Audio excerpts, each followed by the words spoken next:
It has been a long road for the Robert Morris men's hockey team across the past calendar year. From seeing their second-round matchup in last year's postseason canceled, becoming one of the most electric teams in the Atlantic Hockey Association this year. During the season, the Colonials jumped out to their best start in program history, while tying their highest national ranking in program history as well. There have been a lot of factors that have impacted the Colonials this season, but it has not stopped them from being a team to beat in Atlantic hockey. After defeating Holy Cross in 3 games to start the AHA tournament a year ago, the Colonials were primed for a second-round matchup that would be eventually canceled due to COVID-19. The men's hockey team has used the 2020 shortened campaign as motivation coming into this season. Going into the quarterfinals, we had a big 3-game series at home that we won in Game 3. I think we were all excited to get to Sacred Heart and just play there, and then we ended up finding out that the season's canceled, so it was a lot of unfinished business going into the summer, so I think that motivated guys. Over the course of the season, just like any other program in the NCAA, the Colonials have been affected by the ongoing global pandemic. It's been a challenge. It's been a challenge on our players, to be able to have to be ready to play and then potentially lose an opponent. It's been a challenging stretch when you don't know when you're going to play. We haven't played a game in 19 days, and now we got to be ready to play playoffs right away. Battling through the season, the Colonials were able to come out on top of the Western Division with a 10-5-1 conference record. The Colonials have seen many factors contribute to their success, but the ability for all 4 lines to score is at the top. One of the strengths of this hockey team is our depth. Last year in overtime, Santerre Hartikana was a third-line guy, scored a game winner. You're going to have those guys step up. And Nick Lalonde's done a little bit of everything. He's asked to play on a checking line. He's asked to play on a scoring line. And he's kind of been a utility infielder. You're going to have guys like that step up in key situations. And that's where you're going to see Aiden Spellacy really shine and with his work ethic. And a guy like Roman Kramer. So these are all quality pieces to the big puzzle that we have and the reason we've had success. With the depth scoring fueling the success, the Colonials finished the season scoring 3.7 goals per game, up from a meager 2.7 goals per game last year. Another area that has seen a drastic improvement is the power play, as the Colonials increased from 13.8% last season to 25% conversion rating this season. The team has relied heavily on the potent power play unit.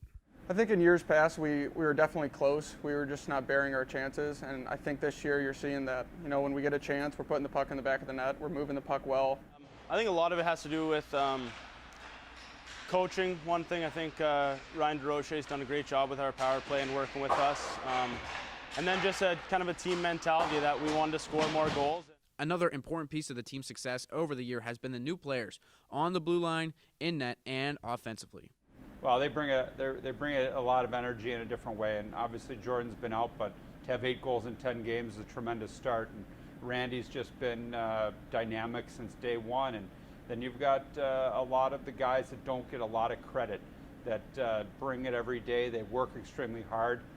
Gavin Goulash, Kyler Head, Matt Guerra, Matt Hutton. I mean, those guys just work every day, and then on the blue line you throw David LaFrance in and Noah West in net. We need them to come in and step up and become big players, big role players on our team, and they've done a heck of a job.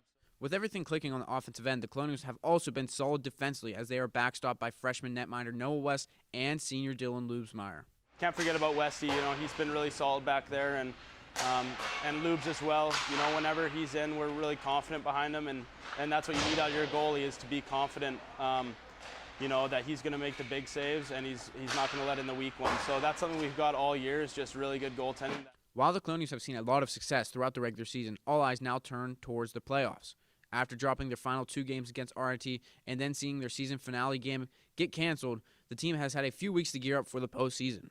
Yeah, really just breaking down our systems, making sure, we kind of almost went back to day one, and we started and we looked at everything we need to do, offensive zone, neutral zone, D zone, power play, PK, and just fine-tuning all those things and making sure we're sharp going into playoffs. As the Colonials prepare for the playoffs, the team wants to add to their already strong regular season by making an appearance in the Atlantic Hockey Championship. To be able to win a playoff championship, you have to get to the Final Four, so we have to make sure that we're prepared this weekend and take this weekend 1 game at a time, but everybody's goal right now in the playoffs is to win a championship. The Robert Morris men's hockey team has fought off adversity throughout the year, and it has led up to this weekend. The Colonials take on the Niagara Purple Eagles in a best-of-3 game series, with Game 1 slated for Friday at 7:05 p.m. at Clearview Arena. For Colonial Sports Center, I'm Nathan Breisinger.